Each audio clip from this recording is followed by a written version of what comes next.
नमस्कार, मी राजवीरा. आपण पाहत आहात YZ इंडिया टीव्ही आणि आता पाहूयात आत्ताची महत्त्वाची बातमी. स्वर्गीय यशवंतराव चव्हाण साहेबांच्या संकल्पनेतून हा सह्याद्री सहकारी साखर कारखाना ची निर्मिती झालेली आहे आणि ह्याचा 5 तालुक्यामध्ये कार्यक्षेत्र आहे. कराड, कडेगाव, खटाव, कोरेगाव आणि सातारा. आज ही सभासदांच्या शेतकऱ्यांच्या अनेक दिवसापासून अनेक वर्षापासून सर्वसाधारण सभेमध्ये आम्ही निवेदनाच्या माध्यमातून समक्ष प्रश्न मांडण्याचा प्रयत्न करून शेतकऱ्यांना न्याय देण्याची भूमिका विद्यमान संचालक मंडळ आणि चेअरमनांच्या कधीही नव्हती. आज मागच्या आपण सर्वांना माहिती आहे की 2-2.5-3 महिन्यापूर्वी सह्याद्री सहकारी साखर कारखान्याच्या निवडणुकीची यादी प्रादेशिक सहसंचालकांच्याकडे पाठवण्यात आली. त्या यादी संदर्भात आपल्याला प्रेसच्या माध्यमातून माहिती दिलेली आहे. सभासदांना कशा पद्धतीनं विद्यमान संचालक मंडळ आणि चेअरमननी कशा पद्धतीनं दिशाभूल केलेली आहे हे आपल्यासमोर मांडलं.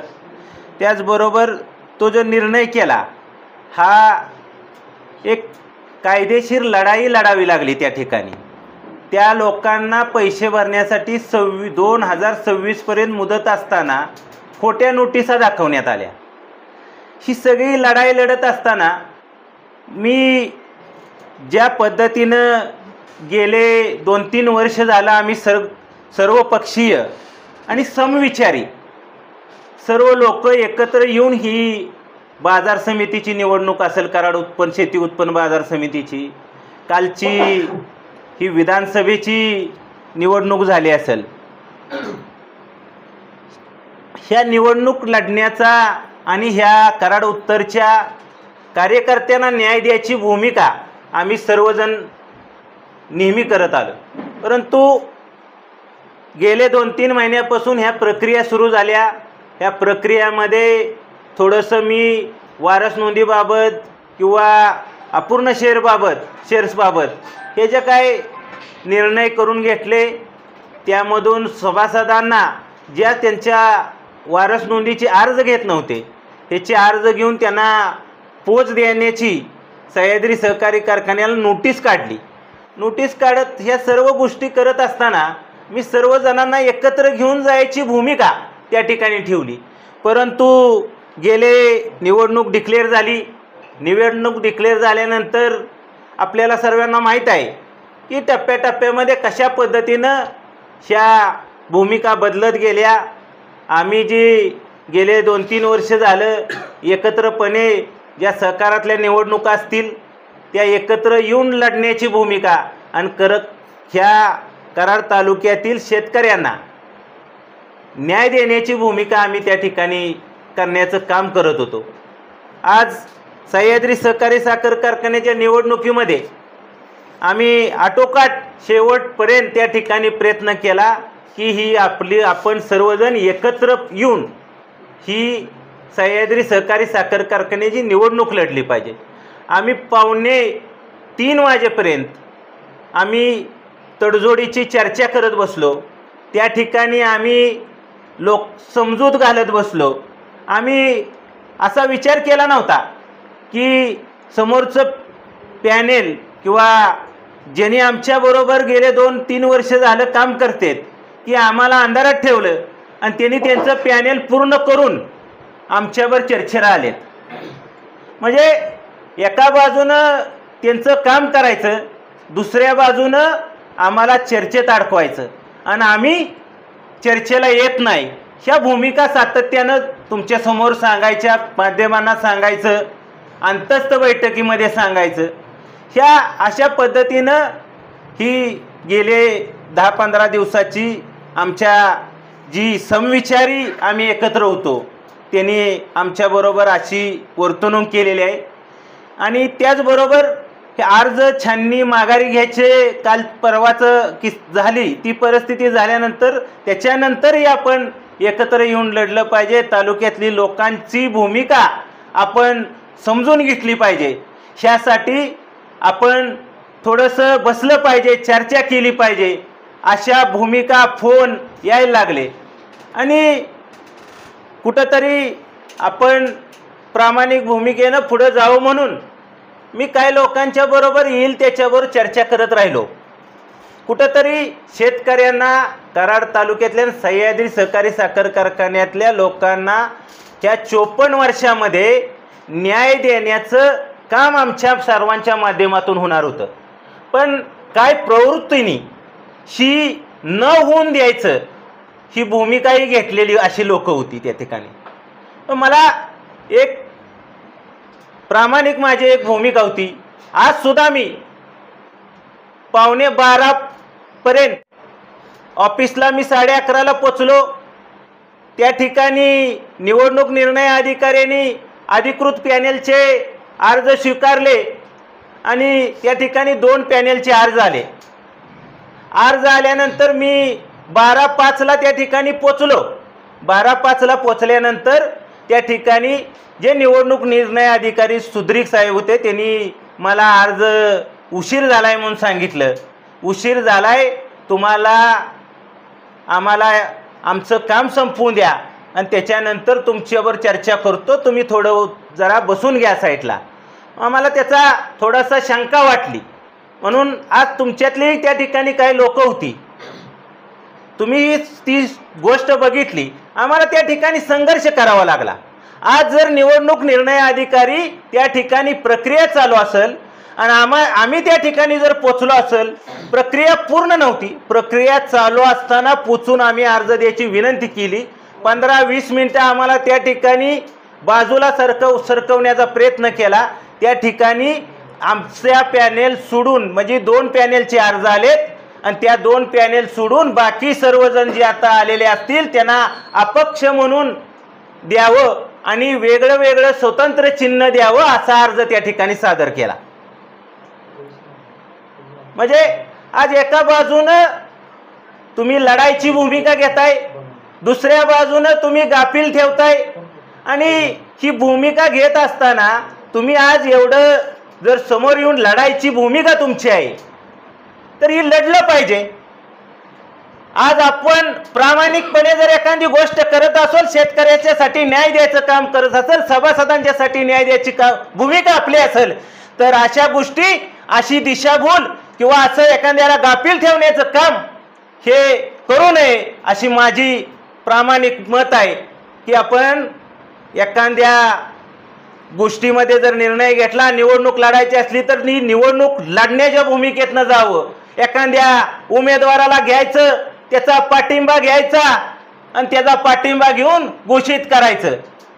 आज तुमच्यामध्ये बहुतेक मला वाटतं धमक राहिलेली दिसत नाही. का तर तुम्ही आज त्या उमेदवाराला वेगवेगळ्या प्रकारचं आमिष दाखवून त्याला तुमच्या बरोबर घेऊन त्याचा पाठिंबा घेताय. अधिकृत उमेदवार असतील, आजपर्यंत कुठं झालं नसेल, ही पहिली निवडणूक असेल की एखाद्या अधिकृत पॅनेलचा उमेदवाराला घ्यायचं आणि त्याचा जाहीर पाठिंबा घ्यायचा. म्हणजे ह्यातून दिसतंय की तुम्ही हातबल झालेला आहे, तुमच्या हातात निवडणूक गेलेली आहे. तुम्हाला लोकांनी सांगते की तुम्ही ही जी चुकीचं केलंय ही तुम्हाला कधी ही कराड उत्तरची जनता, कराड तालुक्याची जनता सभासद माफ करणार नाहीत. ही गोष्ट ही ठामपणे आज शेतकरी सभासद सांगतात.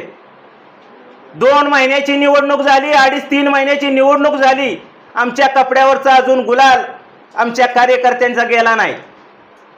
आज त्या ठिकाणी आमच्याच गावामध्ये येऊन आमच्याच पार्टीमध्ये फूट पाडण्याचा प्रयत्न त्या ठिकाणी आतापर्यंत कुणी ह्या आज जे माझे आमदार आहेत त्यांच्या काही कार्यकर्त्यांना घेऊन कालपर्यंत त्यांच्यावर होते अशा लोकांना बरोबर घेऊन ही निवडणूक लढण्याची भूमिका घेतल्या. आज ज्यांनी प्रामाणिक 40-50 वर्ष त्या कारखान्यासाठी संघर्ष केला, आज भिकुनाना केवळकर असतील, माधवराव जाधव असतील, पार्लेकर असतील, त्या ठिकाणी चोरेकर असतील, अशा लोकांनी संघर्ष केला. आज त्यानंतर धैर्यशील दादांचे वडील असतील, सह्याद्री प्रतिष्ठानच्या माध्यमातून ही निवडणूक लढली. हिंदूराव साहेब असतील, विठ्ठल ताते असतील, लाला आबा असतील, ह्या लोकांनी खरोखर ही गेले 54 वर्ष ज्या ज्यांनी पायाभरणी केली अशा लोकांच्या नंतर या सभासदांना न्याय द्यायचं काम केलं.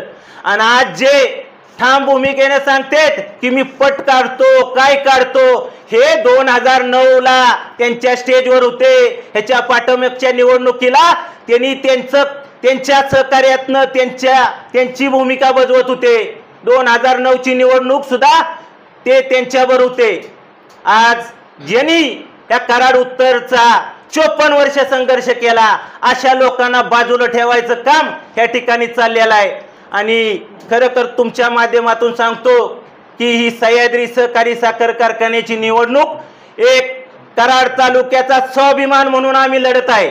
आणि कराड तालुक्याचा स्वाभिमान म्हणून आम्ही या ठिकाणी सर्वजण या ठिकाणी तुम्हाला प्रामाणिकपणे सांगतो की ह्या कारखान्याचा कारभार प्रामाणिकपणे चालवीन आणि ह्या सभासदांना न्याय देण्याचं काम आमच्याकडून होईल. आमच्यावर जे 15 वर्ष 20 वर्ष या ठिकाणी कारखान्यावर जाऊन जनरलला त्या ठिकाणी मान अपमान सहन करून प्रश्न विचारतात असे लोक आमच्या पॅनेलमध्ये आहेत.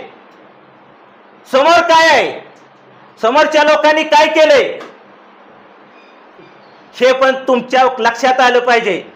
मला एवढंच सांगायचं आहे की या सह्याद्री सहकारी साखर कारखान्याची सर्व कामकाज जी आणि ह्या कामगारांना न्याय द्यायचं, विश्वास द्यायचं काम हे आम्ही सर्वजण करू. आज आमच्या बरोबर महाराष्ट्र राज्याचे माजी मुख्यमंत्री पृथ्वीराज चव्हाण साहेब आहेत. ठामपणे त्यांची भूमिका आहे. आज त्याचबरोबर दुसरे आत्ता महाराष्ट्र राज्याचे ग्रामविकास मंत्री जयकुमार गोरे भाऊ आहेत. त्याच भारतीय जनता पार्टीचे जिल्हा अध्यक्ष धैर्यशील दादा आहेत. आम्ही त्या कराड उत्तरमध्ये महाराष्ट्राचे राज्याचे माजी मुख्यमंत्री पृथ्वीराज चव्हाण साहेबांच्या माध्यमातून त्यांनी 150-200 कोटी रुपयाचं त्यावेळेस काम टाकलं. त्याच्यानंतर जे आत्ता सुद्धा त्या कराड उत्तरला न्याय द्यायचं काम पृथ्वीराज चव्हाण आणि धैर्यशील दादांच्या माध्यमातून या ठिकाणी भाव असतील यांच्या रामभाऊंच्या भावांच्या माध्यमातून होते. आज मला एवढंच सांगायचं आहे की ह्या सह्याद्री सहकारी साखर कारखान्याची दुकानदारी ही मत्यापूरमधून चालून देणार नाही ही माझा ठाम विश्वास आहे. आणि ज्या पद्धतीनं 2 महिन्यात काही लोकांना विसर पडला असा विसर मी जिल्हा परिषदेची निवडणूक लढवली, लोकांना विश्वास दिला, पण कधी असं केलं नाही. ही आज भूमिका 2 महिन्यात जर होत असेल तर सभासदांना, शेतकऱ्यांना, कराड तालुक्यातल्या लोकांना विचार करावा लागेल अशी परिस्थिती ह्या ठिकाणी निर्माण झालेली आहे. आज आम्ही त्या ठिकाणी स्वर्गीय यशवंतराव चव्हाण स्वाभिमानी सभासद परिवर्तन पॅनेलच्या माध्यमातून ही निवडणुकीला सामोरं जात आहे. आज सभासदांचा विश्वास आमच्यावरती आहे. आज आम्ही सभासदांना विचारून, सभासदांच्या न्याय हक्कासाठी भांडून, त्या ठिकाणी त्यांना अधिकार मिळवून, त्यांना विचारात घेऊन आणि त्यांच्याबरोबर चर्चा करून ही निवडणूक लढण्याची भूमिका घेतलेली आहे. आज त्याचबरोबर जे आज विद्यमान संचालक मंडळ आहेत या संचालक मंडळाने ही जी भूमिका गेले 15-20 वर्षातली जे 2002 पासून 1995 सालापासून जे एक्सपेन्शन झालेलं नाही आणि 2002 पासून 18,000 हेक्टरची नोंद ह्या ठिकाणी असताना देखील एक्सपेन्शन केलेलं नाही. ते त्यांच्या भाषणामध्ये सांगतात की 1998 साली 18,000 हेक्टरची नोंद झाली. मग आपल्याकडे अहवाल येत होता 22,000 हेक्टरवर नोंद गेली.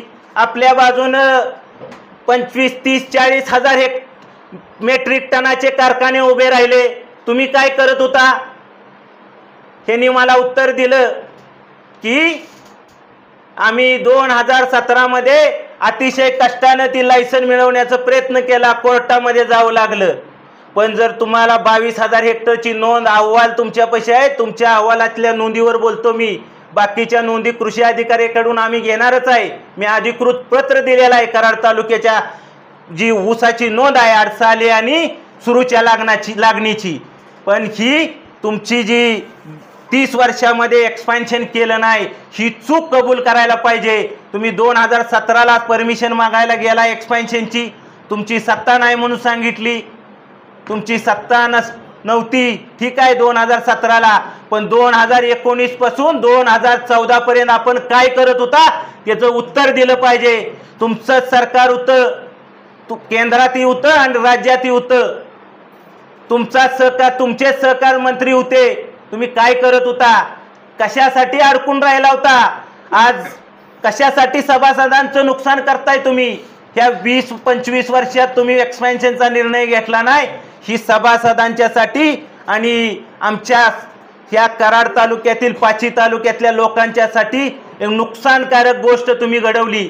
आणि मला एवढंच सांगायचं आहे, आपण जे ठाम भूमिकेनं विश्वासानं सांगता की मी सक्षम आहे, पण खरोखर ह्यातून दिसतंय की तुमच्या डोळ्यासमोर तुमचे अहवाल असताना तुम्ही किती सक्षम आहे का नाही ही स्वतः तुम्ही दाखवून देताय. तुमच्या भाषणामध्ये सुद्धा तुम्ही साल वाईज तुम्ही किती हेक्टरची नोंद असतात भाषण करताय, त्या भाषणामध्ये सुद्धा आकडेवारी आहे. पण ही चुकीची गोष्ट सभासदांनी लक्षात घेतलेली आहे. त्रास सोसलेला आहे, एकरी 5-10 टनाचं नुकसान सोसलेलं आहे. 10, 15, 20 हजार रुपयाचं वार्षिक नुकसान सोसून त्या ठिकाणी शेतकऱ्याला देशधडुले लावायचं काम ह्या ठिकाणी विद्यमान संचालक मंडळ आणि चेअरमननी केलेलं आहे. ह्याच्यामध्ये आम्ही येणाऱ्या काळामध्ये सर्वजण विश्वास देतो की आम्ही ह्या ठिकाणी सभासदांना न्याय देण्यासाठी त्यांच्या हक्कासाठी या ठिकाणी ही निवडणूक लढण्याची भूमिका घेतलेली आहे आणि आम्ही ती करून दाखवू. राज्यामध्ये आणि 1 नंबर दरामध्ये आपण असू आणि त्या ठिकाणी सभासदांना कुठल्याही परिस्थितीत त्या ठिकाणी ह्या सह्याद्री सहकारी साखर कारखाना आपला कारखाना आपुलकी असली पाहिजे, प्रायव्हेट लिमिटेड असा वाटला नाही पाहिजे, अशी भूमिका निर्माण करायचं काम आमचं सर्वांचं आहे. या ठिकाणी आपण त्या ठिकाणी आला सर्वजण, पाठीमागच्याही 6 महिने असतील, प्रत्येक गोष्टीमध्ये मला आमच्या सहकार्यांना सहकार्य करता, त्याबद्दल सर्वांचं तुमचं सर्वांचंच मी मनापासून स्वागत करतो. जय हिंद, जय महाराष्ट्र. आपल्याला सगळ्यांना माहिती आहे, गेली 54 वर्षापूर्वीचा सह्याद्री सहकारी साखर कारखाना हा स्वर्गीय यशवंतराव चव्हाण साहेबांनी विकासाला चालना देण्यासाठी कराड तालुक्यामध्ये कृष्णा कोयनेच्या संगम तीरावरती या सह्याद्री सहकारी साखर कारखान्याची निर्मिती केली. परंतु स्वर्गीय यशवंतराव चव्हाण साहेबांनी ठराविक लोकांना हा सह्याद्री सहकारी साखर कारखाना सभासदांचा कारखाना चालवण्यासाठीची जबाबदारी दिली आणि गेल्या 54 वर्षामध्ये सह्याद्री सहकारी साखर कारखाना हा डबघाईच्या दिशेनं निघालेला आपल्या सगळ्यांना दिसतोय. आत्ताचे जे विद्यमान चेअरमन आहेत हे माझ्या माहितीप्रमाणे 1991 साली पहिल्यांदा ते चेअरमन झाले. सलग 35 वर्ष एका सहकारी साखर कारखान्याचे चेअरमन आहे. माझ्या माहितीप्रमाणे कायद्यामध्ये एकदा तुम्ही संविधानिक एखाद्या पदावरती गेला की सहकारी संस्थेचं तुम्हाला चेअरमन राहता येत नाही. परंतु गेल्या अनेक वर्षाच्या सत्तेच्या कारभारामुळं, स्वतः सत्तेमध्ये असल्यामुळं हे सलग 25 वर्ष आमदार आणि 35 वर्ष चेअरमन राहण्याचा त्यांना योग आला. परंतु सह्याद्री सहकारी साखर कारखाना सभासदांनी दिलेला साखर कारखाना स्वतःच्या वैयक्तिक मालकीची प्रॉपर्टी असल्यागत गेली 35 वर्ष आत्ताचे विद्यमान चेअरमन हा कारखाना चालवत आहेत. आपल्या सगळ्यांना माहिती आहे, व्यवसाय असेल किंवा कुठल्याही क्षेत्रामध्ये काम करत असताना दिवसेंदिवस आपली प्रगती होते. कधीतरी गेल्या 10-15 वर्षापूर्वी आपण ऐकलं असेल की सह्याद्री सहकारी साखर कारखान्यानं 14 लाख गाळप केलं, 12 लाख गाळप केलं. परंतु गेले अनेक दिवस आपण बघतोय सह्याद्री सहकारी साखर कारखान्याची प्रगती हळूहळू कमी व्हायला लागली. या वर्षीचा आकडा आपण घेतला तर 8-8.5 लाखाच्या आसपास गाळप होण्याचं आपण बघतोय. 54 वर्षाच्या नंतर अनेक साखर कारखाने आसपासला उभे राहिले. ते कारखाने गतीनं पुढे निघाले, परंतु सह्याद्री सहकारी साखर कारखाना हळूहळू डबघाईच्या बाजूने निघाला. पलीकडे आपण सोनेरा सहकारी साखर कारखाना बघताय, या बाजूला आपण जरंडेश्वर साखर कारखाना बघतोय, इकडं आपण दक्षिणेला रयत साखर कारखाना असेल, किंबहुना रेट्रे साखर कारखाना आहे, जेवण शुगर साखर कारखाना आहे. असे अनेक साखर कारखाने गेल्या 10-15 वर्षामध्ये प्रगतीपथावर आपल्याला गेलेला दिसत आहे. आपल्या सगळ्यांना माहिती आहे या साखर कारखान्याचे जवळपास 32,000 सभासद आहेत. 32,000 सभासदांनी जवळपास 15,000 रुपयेचं शेअर भांडवल प्रत्येकी या साखर कारखान्याला दिलेलं आहे. आपण थोडासा हिशोब केला तर गेल्या 15-20 वर्षापूर्वी 50 कोटीचं भांडवल हे सह्याद्री सहकारी साखर कारखान्याला सभासदांच्या माध्यमातून मिळालेलं आहे. परंतु या 50 कोटीच्या भांडवलावरती सह्याद्री साखर कारखान्याची काय प्रगती झाली? शून्य प्रगती आपल्याला झालेली आपल्याला बघता येईल. किंबहुना एक्सपान्शनच्या नावाखाली 2021 साली जिल्हा बँकेचं अवाच्या सवा कर्ज उचलून एक्सपान्शनच्या नावाखाली गेली 4 वर्ष कारखान्यामध्ये खेळ चालवलेला आपल्या सगळ्यांना दिसतोय. आजच्या पत्रकार परिषदेच्या माध्यमातून मला विद्यमान चेअरमनना विचारायचं आहे, तुमच्या 35 वर्षाच्या कार्यकालामध्ये सह्याद्री सहकारी साखर कारखान्याच्या किती कामगारांना आपण परमनंट केलं, याचं खऱ्या अर्थानं सभासदांना उत्तर देण्याची आज वेळ आलेली आहे. माझ्या माहितीप्रमाणे एकही सह्याद्री साखर कारखान्यातला कामगार परमनंट केलेला नाही. आम्ही सर्वजण शेतकऱ्याची मुलं आहे. मी सामान्य कुटुंबातला एक कार्यकर्ता आहे, निवासराव सुद्धा सामान्य कुटुंबातला कार्यकर्ता आहे, आमचे जिल्हाध्यक्ष धैर्यशील दादा सुद्धा एक सामान्य कुटुंबातून आलेले कार्यकर्ते आहेत. आम्ही हा सभासदांच्या लढ्याचा विचार, शेतकऱ्यांच्या स्वाभिमानाचा विचार घेऊन आपण हे पॅनेल आज या ठिकाणी उभा केलेला आहे. भविष्याच्या काळामध्ये शेतकऱ्यांच्या जीवनामध्ये परिवर्तन आणण्याचा विषय असेल, सभासदांना न्याय देण्याचा विषय असेल, मला सांगावं वाटतं की या सह्याद्री सहकारी साखर कारखान्याला शहापूर सारख्या गावानं 274 एकर जमीन दिलेली आहे. एकमेव महाराष्ट्रातला असा साखर कारखाना असेल, इतक्या मोठ्या प्रमाणावरती त्या साखर कारखान्याला जागा आहे. परंतु या कारखान्याचा विकास झाला का, इथल्या शेतकऱ्यांचा विकास झाला का, सभासदांचा विकास झाला का, हे आज आपण तपासण्याची गरज आहे. इथल्या विद्यमान चेअरमनांनी स्वतःचं घर कसं भरता येईल यासाठी सह्याद्री सहकारी साखर कारखान्याचा वापर केलेला आहे. मी दाव्यानं सांगतो 1,00,000% आमचं पॅनेल तरी निवडून येणार आहे, तुमच्या सगळ्यांच्या आशीर्वादानं, सभासदांच्या आशीर्वादानं. आम्ही पहिल्या मीटिंगला निर्णय करू, पहिल्यांदा आम्ही कामगारांच्या न्याय हक्काचा लढा आम्ही संपुष्टात नेऊ, कामगारांना न्याय देऊ, सभासदांना न्याय देऊ आणि ज्या सह्याद्री सहकारी साखर कारखान्याचे जेवढे 32,000 सभासद आहेत, या सभासदांचा वेळेमध्ये ऊस नेऊ, एवढं आजच्या पत्रकार परिषदेच्या निमित्तानं आपल्याला सांगतो. आपल्या सगळ्यांच्या मनामध्ये संभ्रम अवस्था होते की यावेळची लढाई एकाच एक झाली पाहिजे. निवासरावांच्या बोलण्यामध्ये त्यांनी विस्तृतपणे सांगितलेलं आहे. खरं तर धैर्यशील दादासुद्धा या कारखान्याच्या इलेक्शनमध्ये इच्छुक नव्हते. मीही कधीही या साखर कारखान्याच्या इलेक्शनमध्ये पडलेलो नाही, कारण मी स्वतः सभासद नाही. कारण माझ्या घरामध्ये 5 सदस्य एकाच नावावर 5 शेअर कारखान्यानं कट केलेले आहे.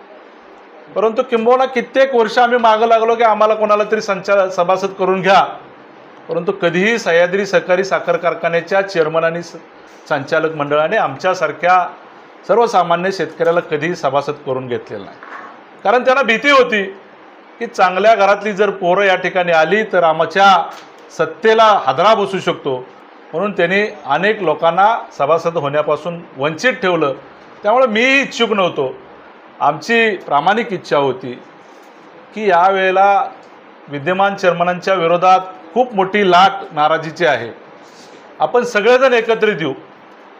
या तालुक्यातल्या जवळपास 22-23 हजार सभासद हे कराड तालुक्यातले आहेत आणि किंबहुना उरलेले जे काही सभासद आहेत ते 5 तालुक्यामध्ये आहेत. आपण कराड तालुक्यातले काही ठराविक मंडळींनी या साखर कारखान्याचं नेतृत्व करावं अशी भूमिका धैर्यशील दादा असतील किंवा अनेक नेत्यांची होती. त्या पद्धतीनं आम्ही पुढं जावं अशी आमची भूमिका होती. परंतु काही लोकांना एकदा सत्ता हातात आली की थोडीशी सत्तेची आपल्याला खुर्चीची जरा ऊब लागते. मी सुद्धा गेली 20 वर्ष राजकारणामध्ये संघर्ष करतोय, धैर्यशील दादा सुद्धा अनेक वर्ष राजकारणामध्ये संघर्ष करतायत. परंतु आम्हीच ज्यांना निवडून दिलं, भारतीय जनता पार्टीच्या विचाराच्या सरकारमध्ये ज्यांना आम्हीच निवडून दिलं, त्यासाठी 2024च्या इलेक्शनमध्ये धैर्यशील दादांनी त्याग केला, मी त्याग केला. आम्ही एकाच एक लढाई करून बाळासाहेबांच्या विरोधात जी नाराजी होती त्या नाराजीमध्ये आम्ही सगळेजण एकत्र, त्यामध्ये भाजपचे कार्यकर्ते असतील किंबहुना काँग्रेसच्या लोकांनी मदत केली, रयत संघटनेच्या लोकांनी मदत केली. आता आमची सगळ्यांची इच्छा होती की तुम्ही आता आमदार झालेला आहे, तुम्ही आमच्या सगळ्यांच्या पाठीशी उभा राहण्याची गरज आहे. परंतु स्वतःची महत्त्वाकांक्षा 2-3 महिन्यापूर्वी स्वतःची लोकं घेऊन कारखान्याच्या याद्या काय वाटल्या जात आहेत आम्हाला कोणालाही विचारात घेतलं नाही. काय मध्ये खाजगीमध्ये अफवा पसरवत आहेत की आमच्याबरोबर बोलायला तयार नाहीत, आमच्याकडे भेटायला तयार नाहीत. पण मी दाव्यानं सांगतो की मला आज तागायत 25 नोव्हेंबरला विद्यमान आमदारांनी ज्यावेळेला स्वर्गीय यशवंतराव चव्हाण साहेबांच्या समाधीस्थळावरती ज्यावेळेला तुमच्यासमोर स्टेटमेंट दिलं, त्यानंतर आज तागायत एकही दिवस आम्हाला फोन केला नाही, किंबहुना आम्हाला चर्चेला बोलवलं नाही. शेवटच्या दिवशी अर्ज माघारी घ्यायच्या दिवशी निवासरावांच्याकडे निरोप आला की तुम्ही चर्चेला या. आम्ही 2:30 वाजता चर्चेला बसलो, किंबहुना आम्ही 1 वाजता गेलो, ते 2-2:15ला आले आणि 2:45 पर्यंत घोळ घालत बसले की हे नाही तो नाही तो नाही. यांनी पहिलंच पॅनेल उभा करून स्वतःच्या 21 सीटा उभ्या करून आमच्याकडे चर्चेला आले आणि आमची गडबड झाली, आमची धावपळ झाली. 15 मिनिटामध्ये आम्ही सगळे पॅनेल उभा केलं. घाई गडबडीनं आमच्याकडून काय नजर चुकीनं चुका झाल्या, परंतु कराड तालुक्यातल्या सभासदांचा लढा उभा करण्यासाठी आम्ही जी सगळ्यांनी मेहनत घेतली त्याचं पॅनेल आज हे उभं राहिलेलं आहे. काय विस्तृतपणे आम्ही भविष्याच्या काळामध्ये या इलेक्शनच्या माध्यमातून तुमच्यासमोर विचार मांडू. परंतु सभासदांना न्याय देण्यासाठी, कामगारांना न्याय देण्यासाठी, शेतकऱ्यांना न्याय देण्यासाठी हे जे स्वर्गीय यशवंतराव चव्हाण स्वाभिमानी सभासद परिवर्तन पॅनल आपण जे उभा केले, या पॅनेलच्या पाठीशी आपण सर्व सभासद शेतकरी बंधू भगिनी उभा राहतील आणि हे पॅनेल प्रचंड बहुमताने निवडून येईल. यशवंतराव चव्हाण स्वाभिमानी सभासद परिवर्तन पॅनल, या पॅनलच्या माध्यमातून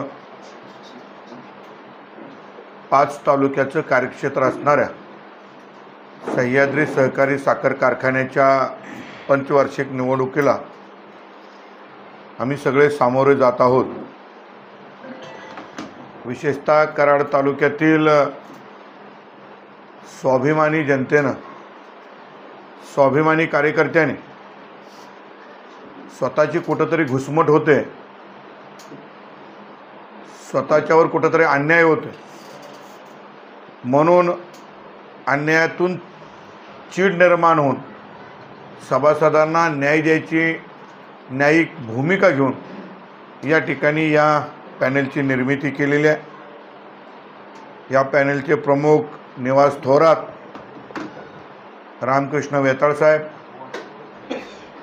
सर्वच प्रमुख मंडळी आणि आपण सगळे पत्रकार बंधू, आज आपण आलात, आपल्या सगळ्यांचं मनापासून स्वागत। आत्ताच निवास थोरात आणि वेताळ साहेबांनी पत्रकार परिषदेमध्ये आपले मुद्दे मांडले। मी या दोघांच्या पाठीमागं ठामपणे त्यांना साथ देण्यासाठी आज या ठिकाणी आहे।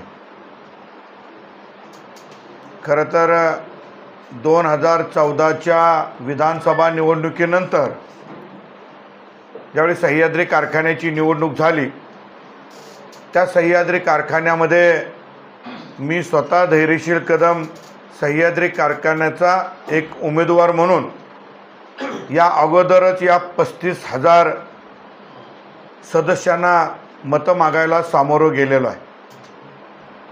त्यामुळे या कारखान्याचा आणि माझा संबंध आजचा नाही आहे। माझे वडील DP कदम नाना हे सह्याद्री शेतकरी प्रतिष्ठानचे सदस्य होते आणि गेली 40 वर्ष लालासाहेब यादव, हिंदूराव चव्हाण साहेब, विठ्ठल तात्या यांच्या बरोबरीनं सह्याद्री शेतकरी प्रतिष्ठानच्या माध्यमातून सह्याद्री कारखान्यामध्ये जे काही गैरव्यवहार झाले, जे काय अनियमितता होते, जिथं काही चुकीचं होत होतं त्याच्यावर बोट ठेवायचं काम केलेलं आहे। मी स्वतः 2017पर्यंत सह्याद्री कारखान्याच्या प्रत्येक जनरल मीटिंगला सभासदांच्या बाजूनं सभासदांना न्याय मिळावा म्हणून प्रत्येक मीटिंगला अनेक प्रश्न विचारले। त्याचं व्हिडिओ रेकॉर्डिंगसुद्धा या ठिकाणी आहे। परंतु 2014ला विधानसभेच्या निवडणुकीमध्ये मला अपयश आलं। 8,000 मतानं माझा पराभव झाला। सह्याद्रीच्या निवडणुकीमध्ये मला अपयश आलं आणि विद्यमान सह्याद्रीच्या चेअरमननी आमच्या कार्यकर्त्यांच्या ऊसाला कोयता लावायला नकार दिला। अनेक कार्यकर्त्यांचं ऊस या ठिकाणी आगीत होरपळलं, परंतु सह्याद्रीच्या विद्यमान चेअरमननी त्या ऊसाला कधी कोयता लावला नाही। अनेक इतर कारखान्याच्या चेअरमनच्या पायाला हात लावून ते जळलेले ऊस आम्हाला घालवावे लागले आणि म्हणून लोकांनी एकत्रित येऊन मला सांगितलं, दादा याच्यावर पर्याय काढला पाहिजे, म्हणून वर्धन कारखान्याची निर्मिती केली। आणि ज्या दिवशी वर्धन कारखान्याची निर्मिती झाली त्या दिवसापासून मी सह्याद्री कारखान्याच्या जनरल मीटिंगला प्रश्न विचारायचं बंद केलं, परंतु तिथं जात होतो, सही करत होतो। आपल्या सगळ्यांना सह्याद्री चांगला चालावा अशाच मी शुभेच्छा देतो। आणि म्हणून या ठिकाणी आजसुद्धा माझी भावना होती, ज्यावेळी मी आणि इथले आमदार आम्ही चर्चेला बसलो त्यावेळी म्हटलं, मी सुद्धा एक कारखाना चालवतो, तुमचा सुद्धा एक कारखाना। खरं तर यशवंतराव चव्हाण साहेबांनी सह्याद्री कारखान्याची निर्मिती केली। सह्याद्री कारखाना हा कराड तालुक्याची अस्मिता आहे। अनेक कामगारांचं संसार त्या कारखान्यावर अवलंबून आहे। कारखाना सध्या अडचणीत, कारखान्यावर जवळजवळ 750 कोटी रुपयेचं अवाढव्य अवाजवी कर्ज आहे। चुकीच्या मॅनेजमेंटनं, चुकीच्या निर्णयानं, चुकीच्या एक्सपान्शनमुळं आणि एक्सपान्शनला झालेल्या दिरंगाईमुळं हा कारखाना भविष्यात अडचणीत अशी परिस्थिती आहे।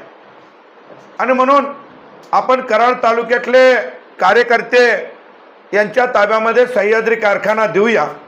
तुमचा कारखाना आहे, माझा कारखाना आहे, आपले कारखाने नवीन आहे आणि आपण आपले कारखाने चालवू। इथं सह्याद्रीमध्ये परिवर्तन करताना निवास थोरात त्या ठिकाणी सभासदांना न्याय देण्यासाठी प्रयत्न करतोय। जवळजवळ 2200-2300 सभासद ज्यांना विद्यमान चेअरमननी मताचा अधिकार नाकारला होता, अपूर्ण शेअर्स म्हणून यादी वेगळी दिली होती, त्या यादीला मंजूर करून आणायचं काम निवास थोरातांनी केलं। नडशी हे कारखान्याच्या जवळचं गाव आहे।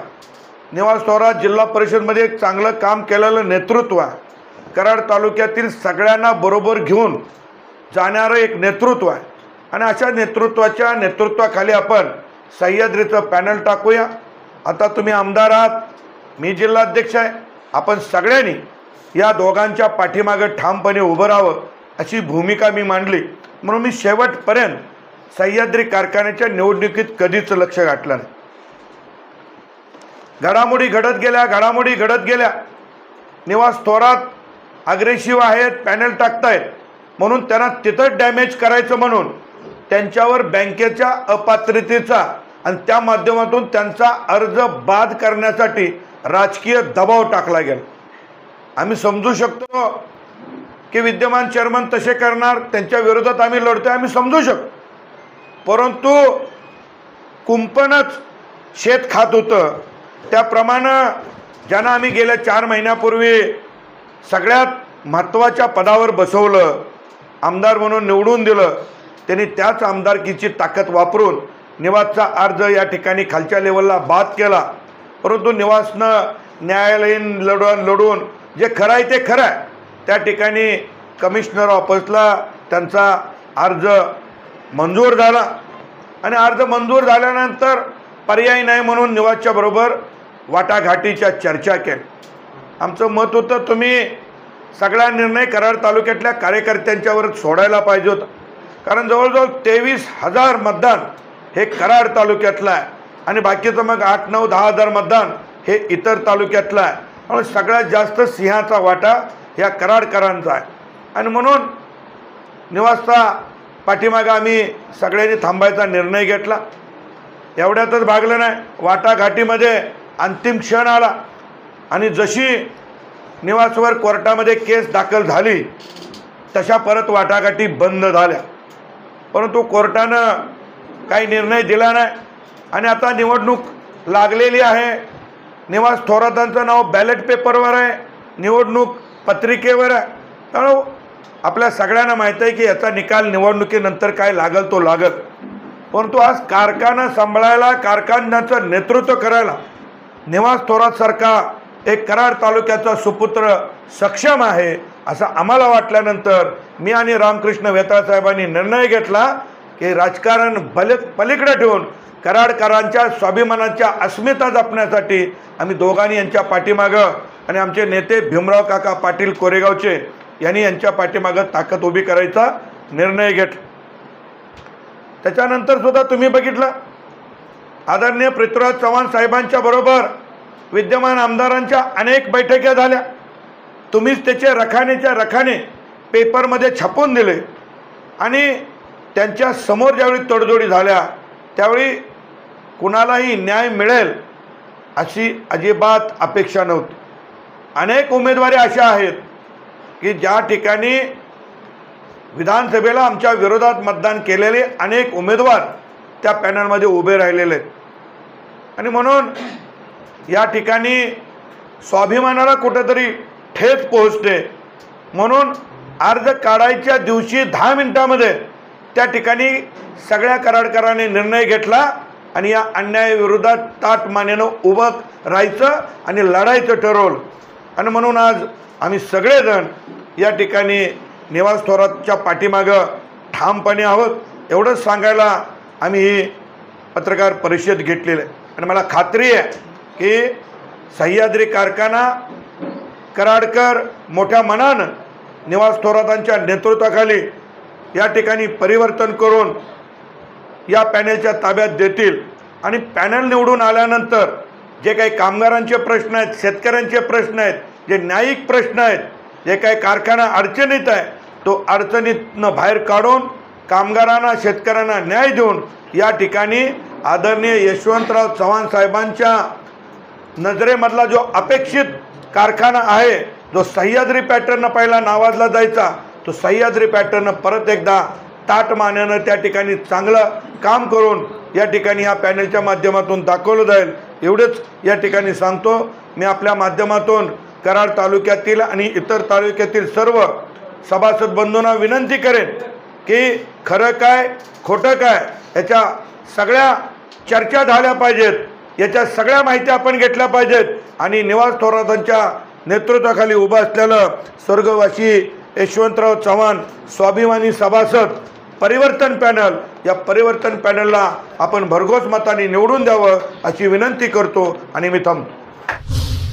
ही होती आत्ताची महत्त्वाची बातमी. पुन्हा भेटूया नवीन बातमीसह.